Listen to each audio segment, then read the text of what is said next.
La famille, il est 1 heure du matin et je viens d'avoir ma mère au téléphone, donc là on vient de raccrocher et elle a reçu quelques appels de gens qui l'appellent et qui l'insultent. Donc une daronne de 50 ans. En tous les cas, je sais pas comment vous avez fait pour avoir son numéro. De toute façon, son numéro sera changé dès demain matin.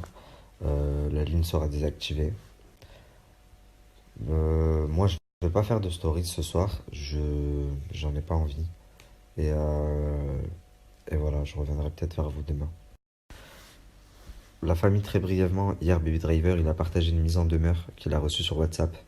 Une mise en demeure de l'avocat de Jazz. Donc, l'avocat de Jazz qui s'avère être l'avocat de Éric Zemmour, un des hommes les plus racistes de France. Enfin bref. Donc du coup, Jazz, qui se dit musulmane, a pris un avocat pour se défendre contre Baby Driver et moi.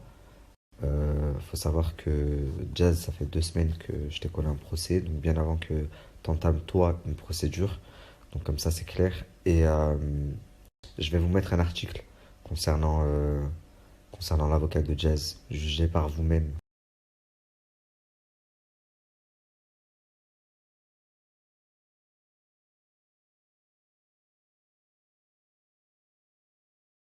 Enfin bref, et je vais finir par dire que si il s'avère que la tentative de suicide de Jazz est vraiment réelle, ce que je suis sûr, je parle au conditionnel parce que j'en ai pas la preuve, mais la personne qui me l'a dit vit là-bas. Donc, euh, donc voilà. S'il s'avère que c'est vrai, faut savoir que moi c'était pas du tout mon but. Je pense que s'il lui serait arrivé quelque chose réellement, même si je n'en suis pas du tout fautif, je me serais très mal senti parce que c'est comme ça, c'est l'éducation que j'ai eue. J'ai grandi avec ma mère, avec mes sœurs, donc euh, donc j'aime pas avoir une femme quand elle est dans le mal. Il faut savoir que je sais qu'à l'heure actuelle, elle est vraiment dans le mal, même si c'est pas pour les mêmes raisons qu'elle prétend. Donc voilà, s'il faut que j'y aille plus mollo sur elle en ce moment parce qu'elle est fragile, bah, je le ferai.